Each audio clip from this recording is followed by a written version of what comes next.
Hi there, day 48, 22nd of November 2014. This is the journey of a life coach. I'm Danny Crouch, and I'm here to investigate whether my journey of becoming a life coach is a success or a scam. So far, so good. Really good, really awesome. More on the lines of success than a scam, making some massive changes, dramatic changes. A little bit of behind the scenes. I used to be a binge drinker, used to drink a lot of alcohol, used to be a smoker, used to gamble a hell of a lot, and very unfit, didn't worry about what I ate a lot of rubbish, junk food, takeaway food, ate till all hours of the night, didn't eat the 5 food groups regularly, didn't eat a lot of fruit and veg. It may sound stereotypical, but I was a bad influence. I've had serious back pain. I'm 6'4", weigh between 118 and 124 kilos, so I'm roughly 25 to 30 kilos overweight. So I've got a few goals, personal and business and career, that I'm working on, and the whole idea and the concept behind it is to become a better person and go through stages of personal growth. I first started looking into this in about 2009. Looked at a lot of it as being cult, sex sort of thing, brainwashing, bit of baloney in the sense of, anyone can do this sort of stuff, and you can. The big focus on doing this stuff is having the commitment, the motivation and the inspiration. And companies all around the world and people all around the world know that 90% of people won't do it. That's where the sales and marketing gimmicks come in. That's where my ethics and integrity comes in. It's this balance of, if you know 90% of people aren't going to do it, how are you going to sell it to them? But it's a case of, if you sell it to 100 people, 90 people won't follow through with it, but it's about the 10 people that do that get success out of it. You can't change human nature, purely because that's their selves to fix themselves, and that's taken me a lot of money. I've spent upwards of over 50 grand on personal development over the last couple of years. A lot of failures, a lot of scams, and a lot of it just being my responsibility of not following through. So what I'm doing here, I started out, I've got a diary here, a little thin book I write in every day, just to set up goals, affirmations, reflections of feelings and emotions and what I'm going through. So that's sort of following the path, and then I got into, well, am I going to remember everything that happened if I just put it in a book? I'm not much of a reader, not much of a writer. So I decided, let's use technology, let's use YouTube, let's use my iPad, let's record all these things so I can actually see my facial features, whether I'm smiling more, whether I'm losing weight, putting on weight, whether the tone of my voice is changing, whether the words and the language that I'm using is changing, whether my facial features are changing, my body language, all that sort of stuff. So I'll be able to go back over time, even confidence, and how I talk. Is this worth watching? Are other people going to follow my journey, or is this just purely a diary tool for me? Is it boring stuff that goes to 10 or 15 minutes every day that people won't be interested in? Or are they keen to see that, yes, I did start out at 120 kilo, overweight slob, lazy, that didn't follow through with things, and then, 2 months, 3 months, 6 months, 12 months later, I'm this completely different person that's committed to what I want to do. Just to give you an indication, as I said, it's day 48. I no longer smoke. I'm smoke-free, 38 days in. So it took 6 days of starting this process of joining the Coaching Institute. I haven't actually been a part of their program yet. I've just got some books and information, and I've read that. The intake weekend is in December, in 2 weeks' time. And 2 weeks ago I had a golf weekend with mates, and there was alcohol and drinking and all that sort of stuff. I had some goals. You can flick back through the videos I did do back then, but basically I'm 2 weeks into a alcohol-free zone. So apart from doing the Atkins diet about 5 years ago, I cannot remember the last time I had 2 weeks off not having one beer, let alone any alcohol. I'm seeing that through till the intake weekend in 2 weeks' time, and then from there we'll see what happens. It's really opening my eyes to who I am and what I want from life, and I've really depended on alcohol in the past and whether I need it in the now and in the future. So moving on, I will start going through my goals and affirmations. So the affirmation doesn't change too much. It does from now and then. I add a few things or tweak it a little bit to make it a bit more confirming. This one's mainly on my weight, trying to set a miniature goal and trying to remind myself every day about what I want to do. So here it is. Today I will do everything in my power to reduce my weight to below 109 kilograms by the 25th of December 2014, currently 121. I'll complete my exercise, eat healthily, and focus on my back being stronger. I am thinner and my back is stronger. Imagine how great I'll feel on Christmas Day. Now my goals for today, it's a Saturday. I want to focus more on Saturdays and Sundays about it being about me and really enjoying myself. So I want to enjoy the day, have a relaxing day. I want to take a swim at the beach, something I don't do too often. I live 500 metre walk away from the beach on the beautiful Gold Coast in Australia, in Queensland. And I don't use the beach enough. Nick loves the beach. He wants to go to the beach all the time. I'm changing things. I'm trying to adapt to doing more of the things that she likes. So we're going to go for a walk and a swim at the beach. I want to read for an hour and exercise. So these are going to be daily routines that I'm going to incorporate into my life. So it becomes second nature that I want to read and that I want to exercise. I hated reading. Just found it boring, read too slow. I still read reasonably slow. I'm reading the Anthony Robbins Awaken the Giant Within book at the moment. On the iPad it's 1600 pages long. I've been reading it for the best part of 3 weeks and I'm about not even halfway yet.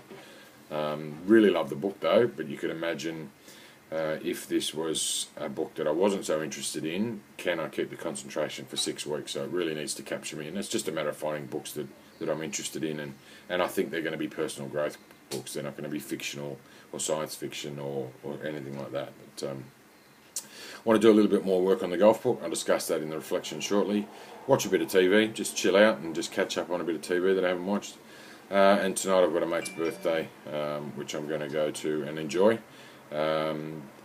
That's an interesting concept there. I've got friends here that I'm now questioning our relationships, as in I've been taught and it's being suggested that you want to surround yourself with good people that are going to empower you and that you're going to listen to and grow from and you want to model from. And I've been in a community about drinkers, gamblers, smokers and negative types of people, unemployed, struggle to find work, living in poorer sort of environments. And I don't want to judge people, I want to judge the situation, and I want to be around people that empower me more. But I've also got this balance of, okay, these are friends of mine, they are good people at heart. As I said, I'm not judging them.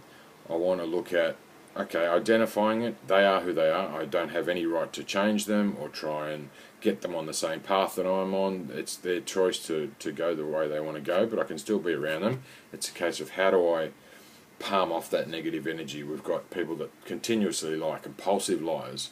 We've got people that backstab friends behind each other's back. We've got people, that just seem to carry a negative energy and complain and bitch and moan. So I'm coming across this whole conundrum of whether I still surround myself with these people and identify it for what it is, or whether I stay away from them because they're a negative vibe. So this is something that I'm going to work through. I'll probably find out a lot more. So I will find out a lot more on the Coaching Institute intake weekend. But these are questions that I'm throwing out there and I want to find the answers. Now I've had a slight adaptation to my medium and long-term goals. Again, going back to Tony Robbins' book, it's about setting goals that really inspire and motivate you. And I think I've just set lazy sort of goals that, yeah, they take a bit of work, but because I haven't been really interested in doing them and really driven towards them, they're not goals that I want to achieve. So I've set a 3-month goal, and all these goals were set around the 1st of November. A couple I'm adding in, but I'm still projecting them for a future date. And I'm counting down the days until that future date. So I've got 71 days until the 1st of February, and I've got a couple of goals there where I want 3 coaching books complete. We've got 1 book on body language, which I assigned to Poker, which is an old book that we're going to revamp. I've got a 2nd book which is about coaching, golf, and then a 3rd book's going to come as well. So we're working on the golf book at the moment, really enjoying that. I'll get into that with reflection. Also, the other one for the 1st of February is to have signed contracts with other coaches for our mastermind group. So this is my business idea that I'm working on and verbalising and nutting out with Nick. Really enjoying going through the process. In 97 days it'll be the 1st of March, and that's when I want to be have a seminar with where I'm the MC. I'm running my business coaching business, and I'm going to be the MC to a seminar with 4 or 5 other coaches with 500 people in the room. On the 1st of May, which is 161 days away, I'm going to have a business cruise and a holiday booked for myself and Nick and for the company. And I'm also going to have my weight to below 100 kilograms. So that's a really driving force. I want to get back to playing golf. I'm really looking forward to playing golf. I'm looking forward to being 100 kilos again and not having to worry. So I'll scrap that. I've got to focus on what I'm going to be like when I'm 100 kilos. It's not about what I've missed out on or what I could do or what being 120 kilos does to my body or does to me mentally. It's about focusing on what I want to achieve. It's about focusing on being under 100 kilos and what that world's going to open up to me. So playing golf again, having different size clothes, not being self-conscious of what other people think, being able to take my shirt off in public and not feel embarrassed, and being able to get up in front of that crowd of 500 people and feel confident that what I've done and the path that I've gone through is successful, and that I can promote it, and that I can promote this coaching for what it is. And I believe that getting below 100 kilograms is my way of proving to myself that this journey works.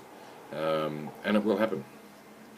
Now on the 1st of November 2015, which will be basically a year, is 346 days to go. I've slightly adjusted this one. This was about me earning a certain amount of money by a certain date. I've actually changed this to be earning $50,000 per annum in passive income. So that's where I'm not relying on having to spend my time earning the money. It's the products and the services that we provide is going to be generating 50 grand a year on these passive income, and that comes from being financially free. And there's perspectives on what financial freedom is, and I'll go through that in a minute, and reflections. Then I've got a 3-year goal, which is the 1st of November in 2017. It's 1,076 days to go. Sounds like a long time, but when you equate it to the amount of money that we would be required to pay our unit off, which is the goal, is to have our unit paid in full and to still be living here.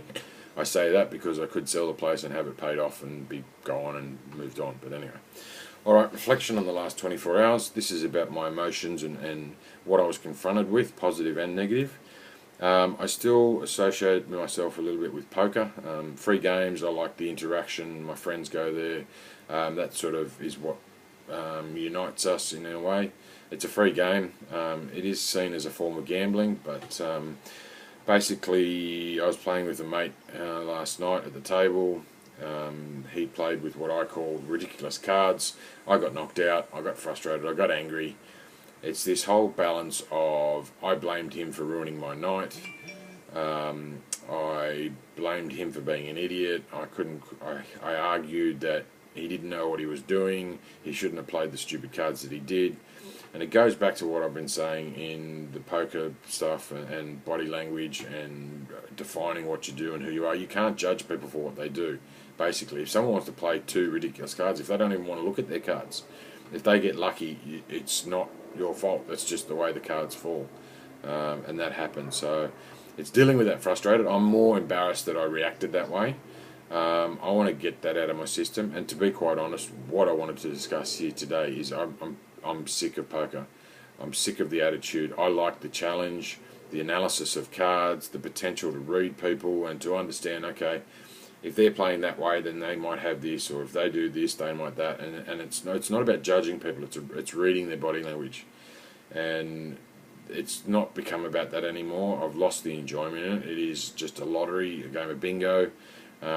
People just playing randomly, and I've lost the enjoyment. So my quandary is, do I continue and to try and reframe my way I look at the game and whether I can get that enjoyment back and look at the game as it's changed, so I've got to change with it, or whether it's an environment that I don't want to be around anyway. My whole purpose of playing poker was because I enjoyed it. I didn't play poker for money because I didn't want that added pressure or that added thought of this is a job, or this is how I'm going to make money, or this is how I'm going to lose money. So there was no enjoyment for me playing poker for money, so I played poker for free in a tournament environment. And anyway, Eddie at night, Friday night, came home, we ate at about 6 o'clock, not that that's an excuse, we generally eat at 6 o'clock, got home at about 9:30, 10 o'clock, still a bit aggravated, a bit peeved, as the word Tony Robbins used, about it. So I ate a bit of chocolate, some ice cream, and packet of burger rings or something like that. So I went back to the old habit. I'm really sort of talking through in my mind, do I make it a weekend thing where I just enjoy eating in the evenings, or am I trying to restructure the second nature of not eating after 8 p.m. And focusing on, I'll be content on whatever I've eaten up until 8 or 9 o'clock at night, or 8 o'clock at night. The word I came up with the weight loss coach was magnetism, and I want to be magnetized towards being full at 8 o'clock and it being second nature. But another question for another day. Had an awesome time yesterday afternoon, sitting down with Nick. We were working on the golf book together, combining our skills together. It was working well. So where we've had our difficulties over the last months, years, whatever it is, these are the times we work well together, and it's coming together there. I really am enjoying verbalising with Nick the whole concepts of the business that I want to grow through the coaching and reciprocity and all that sort of stuff, and it's starting to format in my mind of what I want to do and what I want to achieve and how I want to achieve it. And this all comes back from my journey over the last few years of what I struggled with in business and what I needed and what I try and teach to my students in business, and projecting this onto other coaches and helping them along the way. And then finally, the other sort of aha moment was with financial freedom. And I suppose people have different definitions or different amounts of what they think they need to be financially free. I think what I need to be is to have my business running in a way that I can do what I want when I want during the day to run that successful business. So organising seminars, organising cruises is no longer a chore, it's no longer a job, it is something that I enjoy doing. And that to me is freedom of not having to answer to other people, to have deadlines, to have to do these things for other people. It is doing it for myself, and that to me is money coming in for something that I really enjoy, and to me that's freedom. So when I've got a goal to be financially free, that's within 12 months, and that's to have a successful business where with the training that I'm doing online at the moment, I've got to answer to a company, I've got to contract to a company, they've got a certain number of assessments, they want to mark a certain way on a certain date, they pay on a certain day, they do this, they do that, you've got to answer to. And it bugs me that the systems and processes that they've got in place don't work for me. So I want to put the systems in place, I want to run the processes, I want to think of the people that are working for me and with me enjoy their experience, and they don't necessarily go through what I'm going through. But rambling a little bit about financial freedom because I'm excited. I know now it's not a figure, it's not about earning $250,000 a year or having a unit paid off or having 3 investment units. It's about me enjoying and doing what I want. Interestingly enough, our golf book is going through the front 9 with analogies and perspectives on how you look at life in comparison to golf. It's going to finish at the 9th hole. And then the whole concept is, okay, where you are right now is at the halfway house. Your previous life is the first 9 holes, your back 9 is up to you. So that's where I know I am at the moment, and I'm looking forward to that 10th tee because I can see I've got so much ahead of me. I can actually see the end goal, the 18th hole. I know I want to strive for, where the front 9 I was just whacking the ball anywhere and it was landing wherever it landed. Some were good shots, some were not so good shots. What did I learn? Did I learn enough? I'm not sure, but wow, good analogies, I think so. I enjoyed that one. But moving up to the 20-minute mark again. I wanted to keep these to around the 10-minute mark, but I'm just oozing with information and just love verbalising it. But, that's Saturday done, and I'll maybe see you tomorrow on a Sunday, otherwise Monday. Talk to you then, bye.